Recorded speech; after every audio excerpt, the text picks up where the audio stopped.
Good afternoon. Good afternoon. Thank you so much for tuning in today. A talk with Cedric Turner. I got a very, very blessed young lady on this.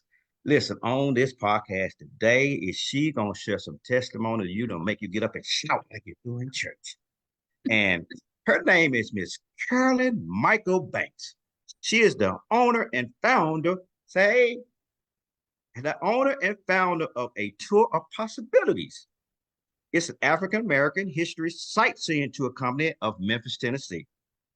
She is a native of Bronx, New York, and lived Woohoo! there. Whoa, and lived there until she attended Clark University in Worcester. Was it Massachusetts? Yep, Okay, Worcester, Massachusetts. Yes, okay, sir. yeah, okay. So you relocated from Washington D.C. and you began working for a sightseeing company in various capacities. She quickly rose up through the ranks and became GM of one of the largest sightseeing tour companies in the country. Congratulations.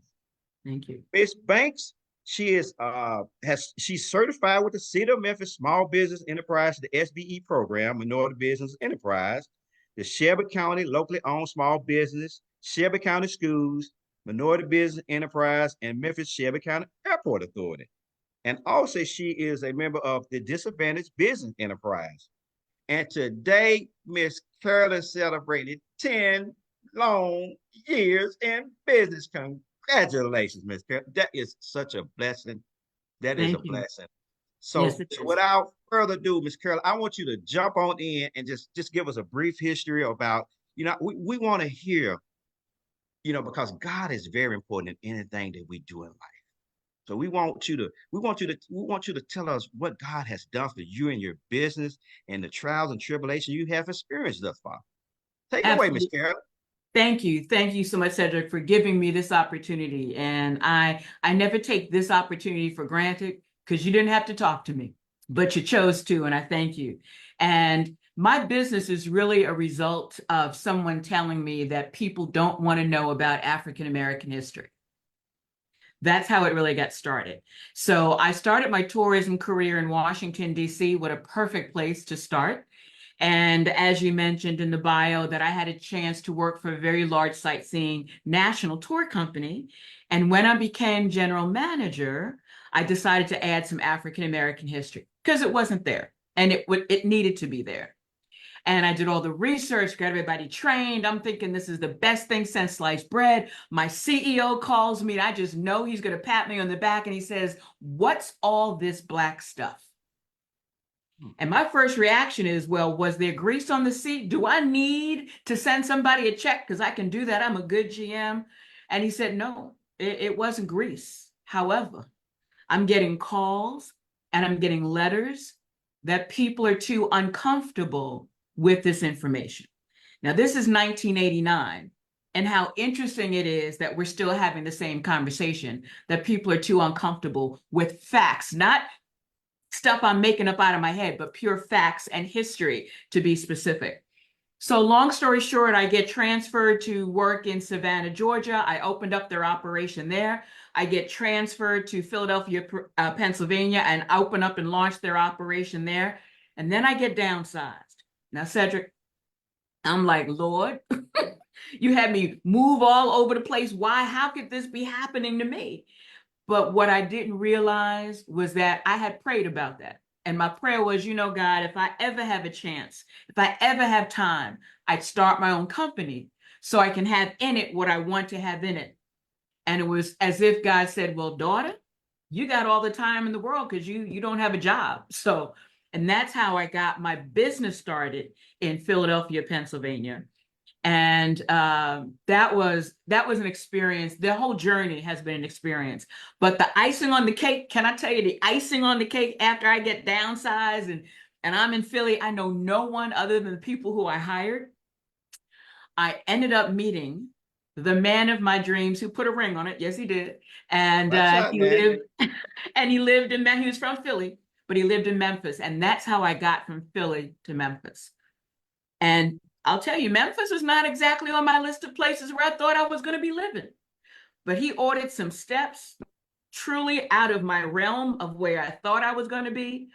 And here I am now. And as you mentioned, my business, even though I've been here 24 years, I started my business 10 years ago today. Congratulations. Thank you. Yeah. And I mean, this was not something a lot of entrepreneurs, they dreamt about it since they were little kids. I just knew I was going to be an entrepreneur. You're a serial entrepreneur yourself. I mean, you've been in this thing. It was not, that was not me. I mean, I grew up in the era where you were taught that you went to school, you got good grades, you went to college, you got a good job, and then you retired. That was, that was the way it was. And then it shifted. It shifted because I thought I'd retire from this company that I was working with, but that was not what was supposed to happen.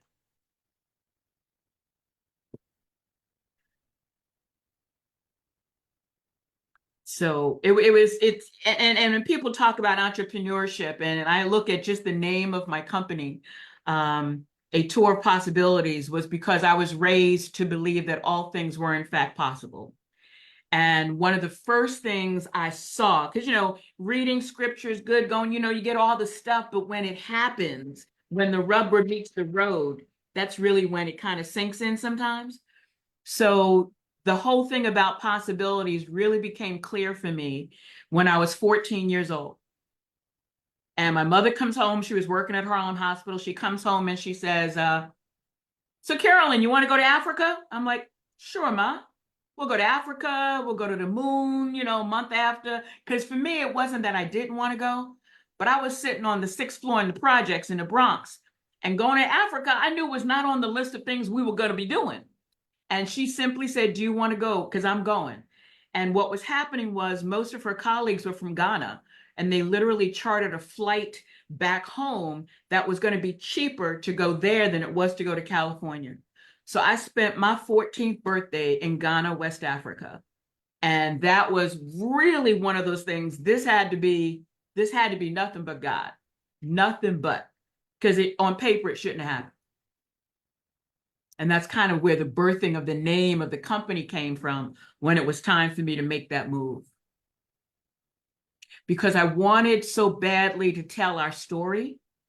And a lot of times people only get our stories to be, oh, this downtrodden, we went through slavery, yeah. But for me, it's what we've done in spite of all of that. I want to focus, and what I focus on is what runs through our veins. And what runs through our veins is pure possibilities, pure, unadulterated, no filter possibilities beyond your wildest imagination. And I know growing up, and they say, you got to know what you know, what you know. Well, God has given me so many experiences that I know it was not me. I mean, I know I have to, in fact, I had to get out of the way a lot of times and just let him do what he has to do. But he has shown me things. He has opened doors, Sedrick, that were not my doing. I'm just glad he's choosing to use me. Amen, Miss Carolyn. You know what? You got a very great testimony to people that when you walk out on faith, God will bless you. You just got to listen. You take the first 2 steps, He'll take the rest for you, right? Just like you Yes. did. You walked out on faith. You told the story about you, how you got started, and guess what? You met your husband. All of it comes in full circle. It's just a blessing. So, listen. Tell us. I mean, I know you've been through a lot of highs and lows in your life in your business, right? You've been in business for 10 years. Kind of share with us. First of all, Philadelphia. That's where Kappa Alpha Psi Fraternity Incorporated headquarters is. So, do you know what that is? Yes, sir. Okay, great. Thank you, man. I just want to mention that, but kind of tell us what I mean. First of all, tell us the highs. Tell us the good things about your business, what you're doing today, the highs and the benefits. Tell us about the highs of your business first. Can you do that? Sure, absolutely. And most of the highs come from the people I meet. I've had an opportunity to meet people from around the world and from around the corner. And I'll tell you, after a tour is over, and we're together for about 2.5 hours, some customized tours are longer than that. But when people leave and they look at you and they just say thank you in a way that has never happened anywhere else. I mean, they fill me with such joy.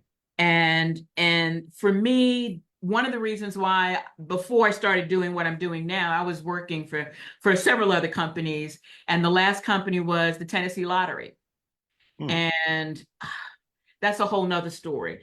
But I knew that that's not the way I wanted my days to end. I needed something that was more fulfilling, more giving me an opportunity to give back more. And so I said, what have I done in my adulthood that gave me that kind of feeling? It was tourism. So as I said, I've met people from around the world. I mean, I've met Oprah Winfrey. I've met Patti LaBelle. I mean, I've met some extraordinary people in that entertainment realm. But the everyday people are the ones who really get me, the ones who will write me a note afterwards. The experience I had with you is life altering, life transformational. And it gives me a chance to just pour into people. I've been so blessed. And it's so funny. The thoughts going through my mind. I'm thinking about what I have on today. Sedrick, can you believe there was a time in my life all I wanted to wear was brown? I mm, wanted to just blend in with the woodwork. I never wanted to. And then this thing happened. And this thing was a God thing. And he took me from a person who only wanted to be in brown to a person who wants to stand and has been on stages like I've never imagined, talking to hundreds of people at a time. Uh, it's just been incredible. And there are times I'm so glad I journal, because that was one of the many things my mother taught me, was to journal. And it was to journal to remind myself when things get tough, how God has brought me through. So she says, you need to write down what's going on, because you're going to forget his blessings. You will. They're going to come so quick and so fast, you will forget them. And whether they're the quote unquote small or huge, you need to be able to go back and read over time when you hit that wall, because you're going to be hitting a lot of them. But you need to know that when you hit that wall, God has not only taken you through, but through and over it. I mean, he's just done it, because we get amnesia sometimes about the goodness of God. But my journaling has shown me all the times when those mountains came up and it felt like there was no way I was getting around them. Sedrick, there are times I sit here in my office and the tears flow, because it does get hard sometimes. But when I go back and read that journal, I'm like, first of all, I've been here before. This really looks familiar. And I knew he brought me through. So in terms of my highs, once again, it's the people I've met. I mean, I've done tours for mayors. I mean, I've done some really incredible stuff. But the other thing, and my mom, who's no longer with me, I hear her in my head all the time. She says, when you have all this wonderful stuff, there's going to be some ugly stuff, but you need both to understand it. You need to have the lows to really appreciate the highs, and you have the highs to know that you'll eventually come out of that low spot again. And one of the low spots, as you can imagine, was when COVID hit, March mm. 13th, when I knew that tourism was coming to a complete halt. Nobody was moving anywhere. And I'm like, what do I do now? And again, sitting in my office, this little floor has been covered in some water, but I heard my mom say, what's the name of your company? And I'm like, oh, come on, Mom. She goes, no, what's the name of your company?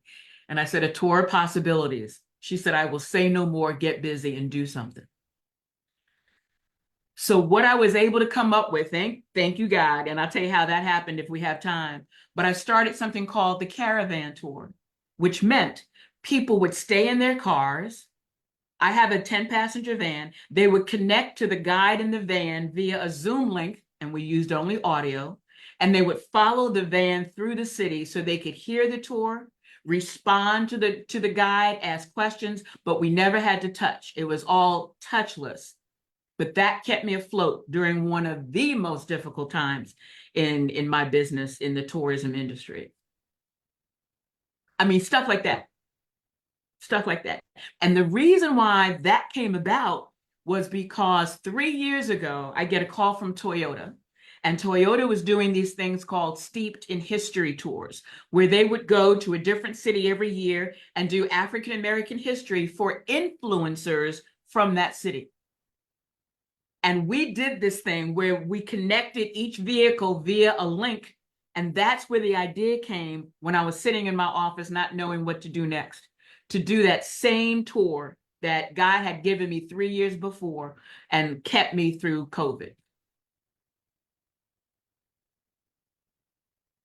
And even doing this now, so one of the things that also came up was I figured out how to do virtual tours. So now I don't have to have people come to Memphis. I now can take my tour anywhere around the world. And I have. Because COVID hit. COVID hit, did some horrible stuff. But it stretched me, Sedrick, and it didn't break me. And that's the one thing I'm so thankful for. It stretched me to points that felt like breaking. But I was able to develop product that I had thought about, but never really had to. And I had to then. My God.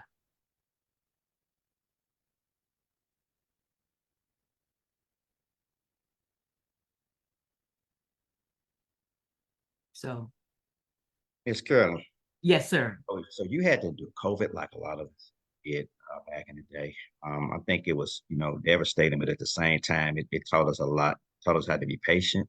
Mm, Taught us how to lean on God, no matter how good things are going, good, bad, and different. Always lean on God. Right? yes. Always do what God has a purpose for each and every one of us on this earth. And he chose you, he uses you to take the steps. He got a roadmap. Everybody out got a roadmap, right? Mm-hmm. And your roadmap was to do what you're doing. You didn't give up your faith. Your faith wavered, but you didn't give up your faith. Mm-hmm. And I've been there before, and I know what you're talking about, how tough it can be. Like the whole wall, the whole world is coming down on your shoulder, right? Yes. But at the end of the day, we serve a mighty Yes. awesome God that has taken us from highs to lows, lows to highs, but we know we serve him, right? Absolutely. So the things that you were saying about, the COVID and the highs, you meet a lot of good people, you get to bless a lot of people and they get to bless you. You have really, because I had no idea we had it. I always go to different cities and see tours, but I didn't think we had it down here in Memphis. Since Yes. I met you, people should know this. And if they don't know, they know now. They're Mm-hmm. going to find out who you are. And we need to get you out and to do these things because I'm pretty sure that you have come through some lows and that lows was yours with COVID. But at the same time, I want to see if with your business, I want to try to tie in something where we can do things for kids. Mm-hmm. I sponsor it where you can, because a lot of kids don't know the history of Memphis. Mm-hmm. Or not, the kids don't know the history of Memphis. You ask them about certain things, the only thing they know about is Beale Street. But do they know the history of Beale Street? Mm-hmm. Do they know the history of Elvis Presley, BB King, and all these artists that comes from out of Memphis or sampled out of Memphis? Mm-hmm. So I want to start something with you on a consistent basis where we can do this. Go get kids from all walks of life, Westwood, Whitehaven, whatever, and we do these tours with these kids. That's Mm-hmm. something that we can kind of partnership with and do. All things are possible. Absolutely. Absolutely. Okay. And in that same vein, though, because I usually get a lot of people say, we got to get the kids to know. And I'll tell you what I have found. The other thing COVID did was I changed my messaging a lot. So I started focusing on Memphians. And what I would also like for us to look at is how we get their parents involved. I would have no problem. I love taking kids out, but what I'm finding is their parents don't know either. So it's not like they can even have a conversation once they get back home because mom and dad are not clear about what happened in Memphis, born and raised here and don't know. Because most people, and I've worked, as I mentioned, in several cities, most people very rarely ever take a tour of their own hometown. Most people cannot understand why millions of people come here on a yearly basis. Why would they want to come here? Because this city is so rich and they come looking for this information. So yes, I really want to work with you with the kids. I also want to work with you with their parents as well.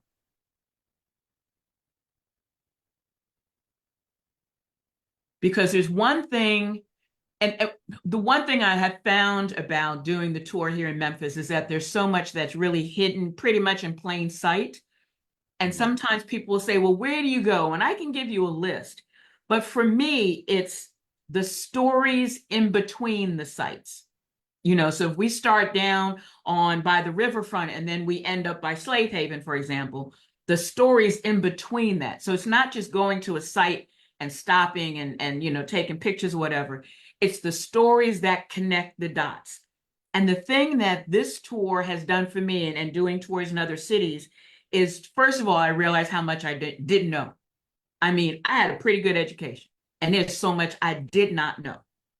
And I continually learn, which is why I love what I do.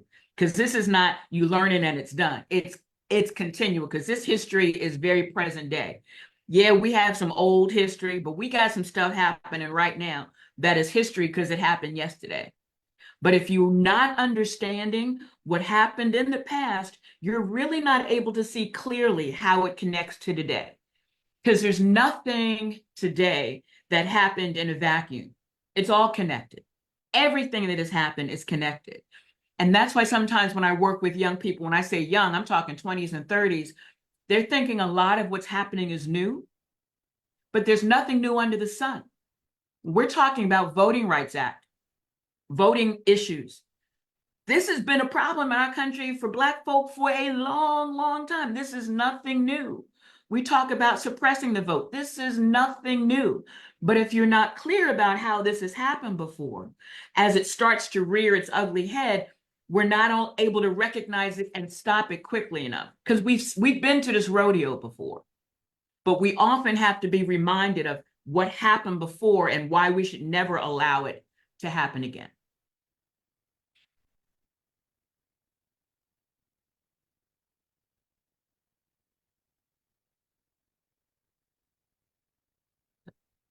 So I am more than excited to work with you on this. That's good, Miss Carol.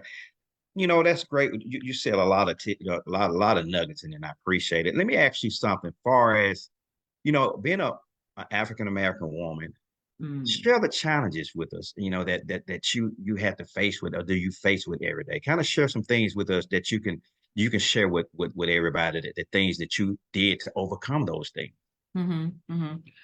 For me, it wasn't necessarily being a woman, but more specifically a Black woman. Okay. The industry has a lot of women in it. It really does. The tourism industry does. It has been a bit of a challenge to have my voice heard. And I'll say that often when people think of Memphis, you mentioned Beale Street, they often think of Elvis, and often how we would sell ourselves, because we are a city that has a very large tourism department. And we were often selling the same Memphis that we had sold years and years and years ago. And what I decided I wanted to bring to the table was the rest of Memphis that often was not told on traditional tours. Got no problem talking about Elvis, got no problem talking about, downtown or whatever, but our contributions were often never, ever, ever told on tours. And that's how I started doing what I'm doing, because my CEO was like, we don't need to talk about that stuff. Because why do we need to remind people? Because it happened. Do you remember when Michelle Obama was in the White House and she talked about how the White House was built by enslaved people? And a lot of people in the country went crazy. How could she say that? We don't need to, yes, you need to know who built those buildings. You need to know that. So perhaps there is now a different appreciation because of knowing that one piece of information, that people who look like you and me built that incredible structure. The Capitol, same thing. I mean, the contributions we made are often never discussed.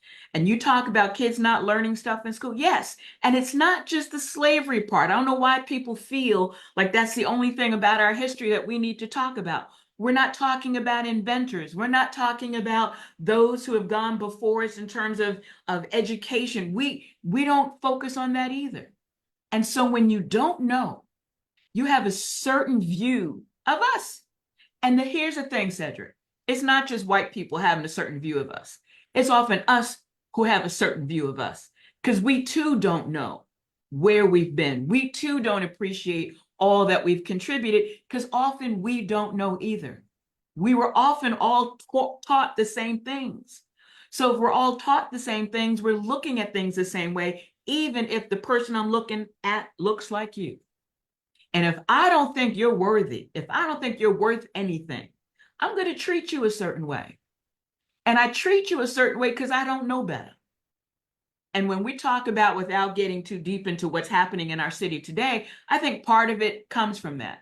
If I can't see worth in you, I'll take you out. If you can't see worth in me, you'll take me out. We got nothing to lose at that point. But if I see the richness, if I see what runs through your veins, if I get the greatness of who you are, I may think twice. But we've got a lot of work to do before we get to that point. You know, we talk about trying to really get the kids excited about education, and they just have no idea what had happened before. You know, we had schools not too long ago that would take books from white schools and bring them to the Black schools in Memphis. But those students still graduated and did well. We got to know that they did more with fewer resources than we have now. And that makes no sense to me. That makes no sense. That what we went through, all of that we went through, has made us who we are today. But if we don't know who that was, we're dealing too superficially, in my humble opinion.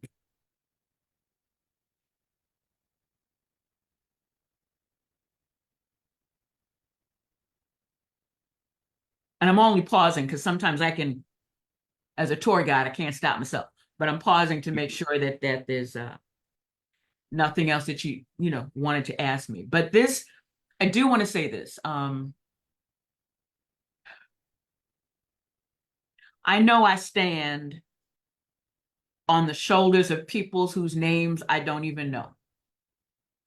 I know that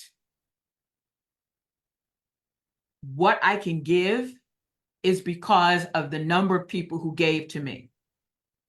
And I know, and my mom was real clear about this, and you mentioned it earlier about purpose. She said, your purpose here is not just to breathe.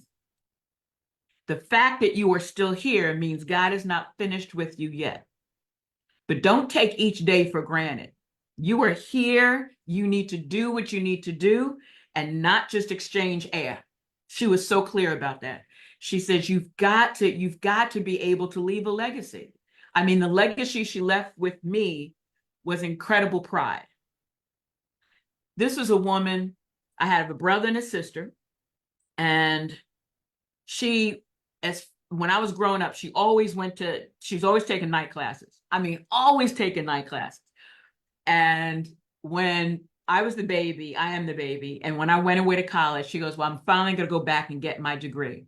My mom got her bachelor's degree at 62. Oh, wow. She got her master's degree at 65. And she said, time is just a thing. She said, but I know I have had a purpose. And granted, it may not be with the whole schooling thing, but she taught me so much, not just by what she said, and she said a lot, but I was able to watch this woman walk in some faith. She taught me so much just by how she moved. And I am where I sit today because of her. Because of her. And again, because she told me that it's possible, daughter. It's possible. Now, you will have to work for it. She never gave me the impression that this was going to be an easy journey. And she would joke when I was getting older. She goes, I never told you this was going to be easy. Did I? Tell me now. I said, no, Ma. She said, but what's hard? When you look at your ancestors, who I know you don't know, but let me tell you, that was some hard stuff. They would have done anything to be in your shoes, to talk about, oh, how hard it is. Oh, woe is me. Oh, it's so warm today. I don't know if I could. She would just say, stop. Stop. You come from some serious stock. And every time you start to feel like, and there have been times when the walls were closing in, when I really couldn't see the next step, she said, you just sit, be still. Be still. Because you are not here by accident. You have been put on this planet for a reason. Your job is to figure that out. You know what, Miss Carolyn, you said a lot of things that resonated, and I'm thinking now that we as people, we have been spoiled about a lot of things in life. You know, we get dependent on ACs, we get dependent on certain things, but it's gonna be a day and time when you have to learn to fend on yourself. because it's not going to be available for us. That's right. You know, you reflect on that and you like, okay, what can I do now to prepare myself for tomorrow? Mhm. You look at certain people, like you said, we got a lot of successful minorities out here, a lot of successful, but they're not doing what they need to do, pay it full for others. And I find it problematic because everybody started somewhere, Mhm. you know, and in order for you to get your blessings and to cleanse your soul, you gotta give back. Because when God starts judging you, He gonna judge you what you have done. That's And right. you know, not what you done or how much money you have and so forth and so on. He want to know what have you done for others. That's right. No, we get our blessings and we count our blessings, but we don't reach back. We don't pull the next one up with us, just like Mhm. other races do. We don't do that for whatever reason. We got that, you know, I always say that crab in the bucket mentality. Mhm. But it's gonna be a time in a day that our kids not gonna have a seat at the table, Miss Carolyn. You know why? Because, like you said, a lot of them don't even know the history. They take it for granted. They got all this social media on. They got this. We didn't have that back in the day. We didn't have it. We had to do it the old fashioned. We had to go to the library. We had to go Yes. study. We had to do things that it takes. Because guess what? When you do that, you appreciate it. Anything that comes easy to you, you don't appreciate it. Hmm. When you got to work hard for it, when you got, you know, the sweat and tears, you appreciate that. Oh, yes. And I tell people that every day, you got to put the work in. You got to. You got to put the work in. There's no shortcuts either. No short, it's nothing, you know what, none given, none taken. But at the same time, if you put the work in, God will bless you. Hmm. But you got to be willing to put the work in, not only for yourself and your family, but for others. Hmm. Yes, ma'am. So I wanted to add that too, and just, you know, I want you to tell everybody where you located. How can we get on your tour? I'm gonna put something at the bottom of the page when we get off. You need to let everybody know where you are because I didn't know. I Hmm. didn't know. So I Yeah. want you to kind of tell everybody how we get in touch with you. Thank you for that. And I hate being the best kept secret in Memphis. Okay. So the best thing to do would be to go to my website, atopmemphis.com, atopmemphis.com. I'm on Instagram, atopmemphis. I'm on Facebook, atopmemphis. Our tours are all based on reservations, so it's not like you can just walk up and start. Tours are done by reservation only, and you just make your reservations online. Everything's done online. Our tours do begin down at the Welcome Center. And what's so much fun for me when I have Memphians on board is most Memphians have never been down to the Welcome Center on Riverside Drive. And they see it on the way to the pyramid, but it's a building that has a couple of flags in front. And that's the best way to connect with me is on online on Atop Memphis. I have an inquiry if you have questions, and then there's a phone number that I won't give out at this point because you can just get it online as well. And all I'll say is when you call that number, it's to an answering service. All you got to do is say, "I need to speak to Carolyn," and they'll give you my direct line. But I'm open. I'm so excited about this city. It is not my home. That was a challenge. People are like, how can you tell our story? You're not from here. And sometimes it helps not being from a place because you can see it differently.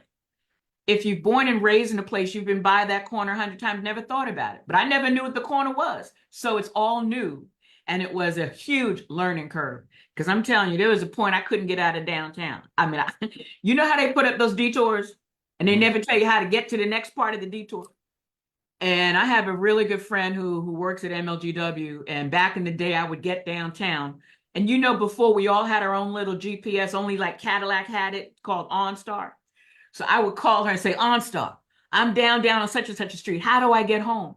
So when I told her I was going to start this tour, she said, Carolyn, you can't even get out of downtown. I'm like, I know this is going to be a large learning curve. I mean, a really large learning curve. But that's what was so exciting because I was really starting from zero. Three things I knew. Dr. King was assassinated here. I knew y'all really like barbecue, and I knew Elvis still walked the planet. That was my Memphis. And I thought that for like the first 14 years I lived here, because you can easily live in this little bubble. You get up, you go to work, you get up, you go to church, you get up, you go to supermarket. You can really live here and not know this place at all. But this place called Memphis, Tennessee, is extraordinary. And when I think about the references to Africa, which of course is where my story really begins, when I went there at the age of 14, and knowing that I'm living in a city that was named after a city in ancient Africa, Memphis, that's where our name comes from. That's how connected we are to the motherland. Our name all unto itself. And part of the things that happen with us is we were fed such horrible things about the motherland. Sometimes I'll say to people, tell me what comes to your mind when I say Africa. And they'll think poverty, there's some poverty there, absolutely. We got some too. They'll think that every baby has flies on its face. They never think about the richness of the continent, the diamonds, the gold, all of that. But because we've been taught, we watched Tarzan movies back in the day, and I often tell people it's time, if you've not put it on your list, you need to take a trip. And I will also say this, that for me, when that plane landed and we were on the tarmac, I'll never forget walking down the steps. Something happened, Sedrick, when I put my feet on that soil. Something happened. Something came up in me that has never left me. And so all of that comes into how I connect with what I do today.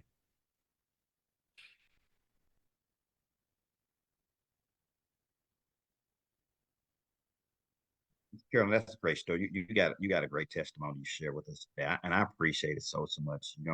God gonna continue to bless you in your business. I'm gonna come down there and take that tour. I'm gonna call you Love up and say, that. hey, come on, I want to get on that tour, Miss Carolyn. So I'm gonna come take that tour, and I urge some others. I'm gonna bring a lot of other folks down there. How many can your bus hold? 10, but we 10. also Okay. do larger groups, and that's when I contract with the bus company. So we can go up to 56. But 10 is our normal, not our normal, but what we use in our normal everyday business. Okay. I'm gonna call you up. I'm gonna get you a lot of people. We're gonna get on that tour. And I would love it because, a lot of people have preconceived ideas of what a tour is like. A lot of people have never taken a tour. And if they do, they only do it when they go away from here. But I'm telling you, it's probably not what you anticipate. And I was a person who grew up not liking history. I don't like to use the word hate, but it was close. Because all it was dates and wars, never connected to me because I had no connection to it. Everything I learned, people never looked like me when I was studying history. I did well because I had to, because that was a rule in my house. But the fact that it took me a long time to grasp who we are based on history, because I just didn't know it until much later in life. Come on, take it. ATOP.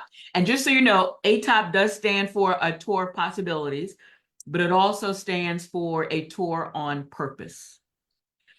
And I thank God for giving me this platform.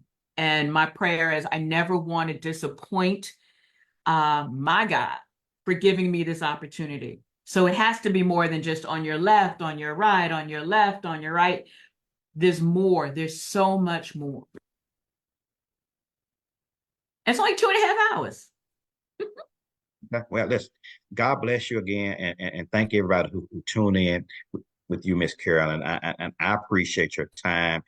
I'm gonna continue to pray for you, and I promise you that if you, like you said, if you continue to walk in His steps, keep Yes. your faith, you will be just fine. Oh, God bless you.